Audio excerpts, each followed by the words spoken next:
além de presidente do Instituto Liberta, eu sou constitucionalista, né? Dou aula de constitucional na PUC há muitos anos. Então, eu queria explicar, primeiro, um aspecto jurídico desta questão.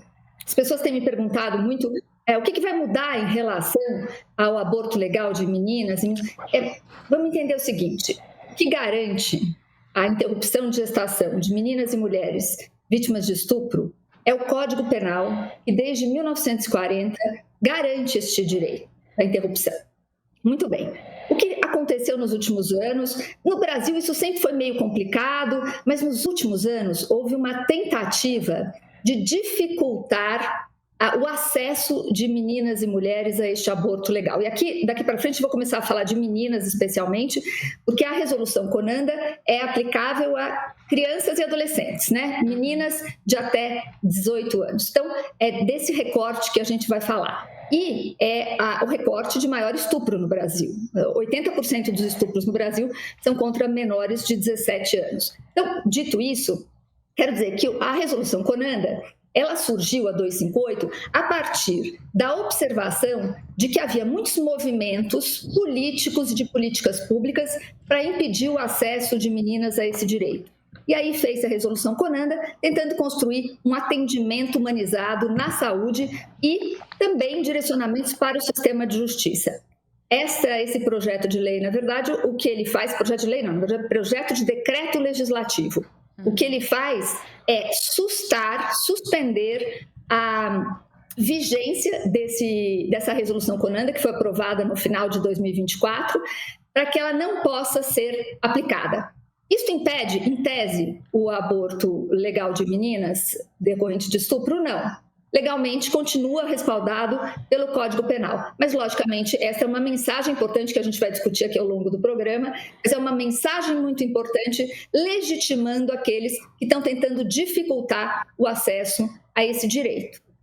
Só para ficar claro, Luciana, o que exatamente diz, né, essa resolução, até porque isso ainda vai passar pelo Senado, como a gente disse, né, a gente espera que haja ali algum bom senso, mas o que essa resolução fazia para facilitar, entre mil aspas, né, esse procedimento para essas crianças, né, porque são crianças. De que maneira suspender essa resolução dificulta esse processo? Vamos lá. Luísa, o Código Penal, ele só diz que a menina e a mulher têm acesso, têm direito, tá? E não diz mais nada, não regulamenta esse direito. O que acontece é que, primeiro, acho que tem uma questão que as meninas chegam hoje a um hospital e aí tem exigências do tipo, tem que fazer o boletim de ocorrência.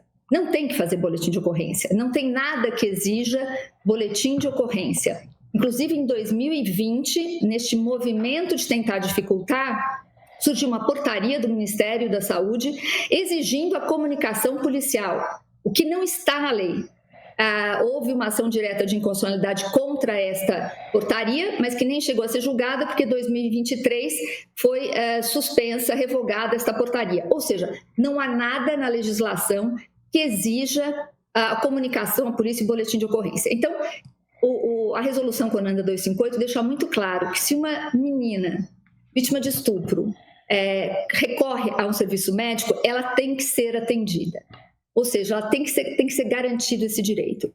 Diz que não obrigatoriamente ela precisa estar acompanhada dos responsáveis legais. Mas é lógico que a resolução também ela media um pouco isso a partir de, olha, dependendo da idade da criança, da menina, né, dependendo da condição da menina, você tem que chamar os pais ou não tem que chamar os pais. Muito bem. Então, não é obrigatório que chame os pais se chegar lá uma menina de 16, 17 anos. Ou vamos até pensar no recorte mais objetivo, que são as meninas de até 14 anos de idade. Porque até 14 anos de idade, não importa o que tenha acontecido, é estupro pela nossa legislação, é o estupro de vulnerável. Né? Isso representa 64% de todos os estupros no Brasil.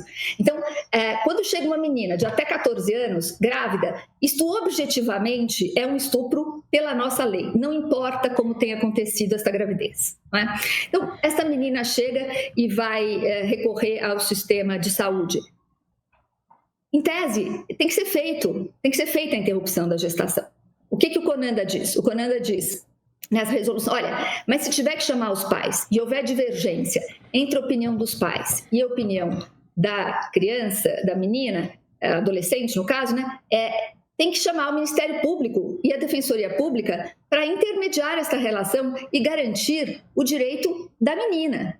Não é? Qual a melhor condição, qual é o melhor direito desta menina, ter o seu direito preservado. Então, isso também está na resolução Conanda. Então, uma das discussões que se levanta é, mas isso tira o poder familiar.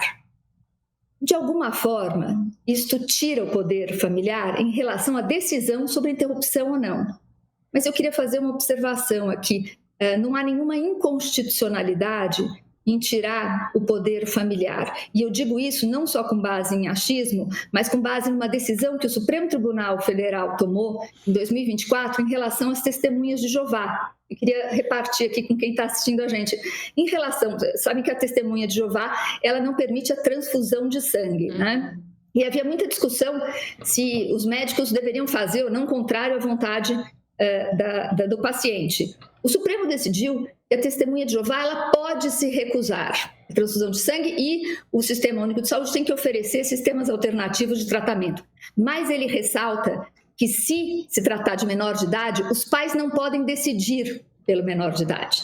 Né? Os médicos, quando é criança ou adolescente, pode decidir pela transfusão de sangue, contrariamente à vontade do pai. Por quê? Porque está se tratando da vida de uma criança, de um menor, que não é propriedade daquele pai, daquela mãe. Eu estou fazendo esse paralelo porque uma menina de 12 anos estuprada, ela não tem que ser obrigada a ter a criança, mesmo que a convicção religiosa dos pais seja esta. Né? Então, não há nenhum impedimento em que o Ministério Público e a Defensoria Pública atuem para esta mediação e garantir a melhor situação desta menina. Veja, eu estou falando até agora de sistema de saúde, mas também de sistema de justiça, porque aí entra numa questão de sistema de justiça, não é? O que se busca é garantir... E a outra coisa, desculpa só, também a resolução Conanda não coloca nenhum limite temporal para a gestação, que a gente vai ter que discutir isso também, o limite temporal. É com até 20 semanas, até 22 semanas, e foi uma coisa muito discutida neste ano em relação à questão da sistolia fetal, né? Muito bem, não estabelece. Não estabelece porque a lei não estabelece. A lei não estabelece. Se eu quiser interromper a gestação com 30 semanas, eu tenho direito legal. Não há nenhum impedimento. Luciana, eu estou achando essa situação toda absolutamente apavorante, tá? A cena de uma menina com, 12 anos de idade, grávida, num hospital público, os pais se põem contra o aborto, mesmo numa situação em que aquela gravidez possa levar a risco de vida da menina. Como é que essa menina é capaz de esboçar, tomar uma decisão própria numa situação dessas? Ainda mais tendo a coragem porque esse processo de se colocar contra os pais não é trivial na cabeça de uma criança dessas, que obviamente já está com 2 ou 3 traumas gigantes, tentando elaborar ali. Como é que é exatamente essa mecânica do ponto de vista legal? Tem algum psicólogo que acompanha? É assistente social que acompanha? É o Ministério Público que está lá? Como é que você consegue ter algum tipo de conversa com essa criança em que ela consiga elaborar o que ela quer para si mesma com 11 anos de idade, com 12 anos de idade? Pedro, nada aqui é simples, nada aqui é trivial, né? Então você está levantando uma questão que eu vou tentar responder, e sim, tem uma equipe multidisciplinar em tese que tem que atender esta menina. Uma das coisas que a resolução Conanda garante é que ela seja informada sobre tudo, sobre a possibilidade dela decidir interromper, sobre a consequência dela continuar com essa gestação, enfim. Não é trivial, mas eu queria voltar 2 casas antes da complexidade desta para dizer, o que nós temos visto no Brasil, Pedro, são meninas apoiadas pelas mães querendo fazer a interrupção da gestação e não podendo. Mas vou citar 2 casos aqui que ficaram muito emblemáticos, porque chegaram à imprensa. Tenho certeza que tem milhares de casos no Brasil, mas esses 2 chegaram à imprensa.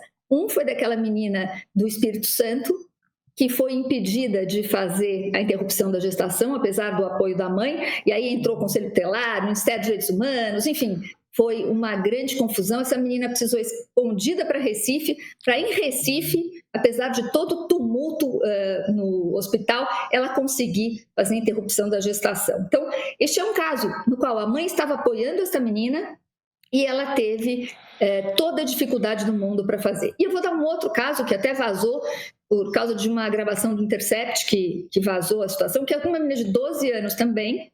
Aquela primeira menina estava na 2ª gestação, tá?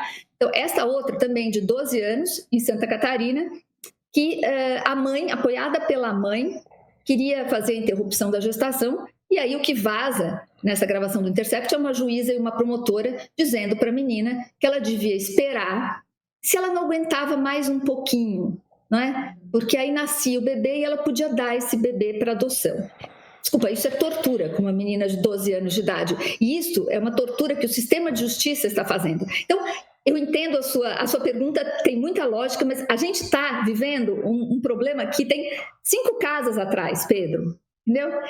E depois tem uma questão que acho que a gente precisa colocar aqui. Eu dei o dado de que 64% dos estupros no Brasil são contra menores de 14 anos.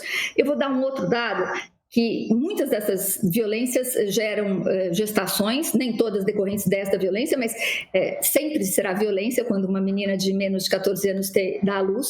E meninas de até 13 anos, nós temos 2,5 bebês nascendo por hora no Brasil, filhos de mães de até 14 anos. Se você puxar essa régua até 15 anos, são 5 bebês que nascem por hora no Brasil, filhos de mães de até 15 anos. E uma última coisa que eu queria dizer é que 60% desses estupros aconteceram dentro da casa dessa menina e mais de 63% praticados por familiares. Então, quando você fala do conflito, Pedro, entre a vontade da família e a vontade da menina, é nesse contexto que a gente está trabalhando. Luciana, só para saber, 63% dos estupros contra menores de 14 anos acontecem dentro de casa, né? Só para a gente registrar esse dado.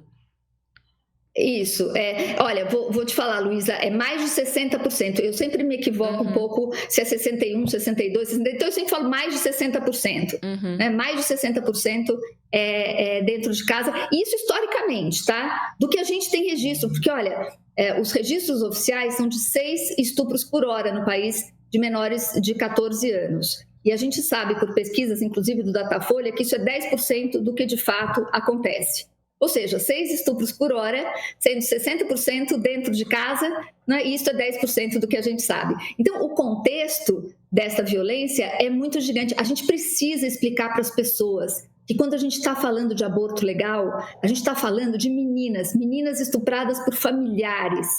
Né? Esses 2 casos que eu narrei, da menina do Espírito Santo e da menina de Santa Catarina, exatamente este caso. A primeira tinha sido estuprada pelo tio e a segunda tinha sido estuprada pelo filho do padrasto. Você aí, você sabe como ficar ainda mais perto da gente? Com o Meio Premium, é com essa assinatura que você tem acesso ao melhor do meio. Reportagens e análises exclusivas, documentários e séries no streaming, desconto nos cursos, novidades de bastidores em primeira mão. Quem toma boas decisões precisa estar bem informado e não apenas consumir notícia, né? Clica no link na descrição e experimenta o Meio Premium.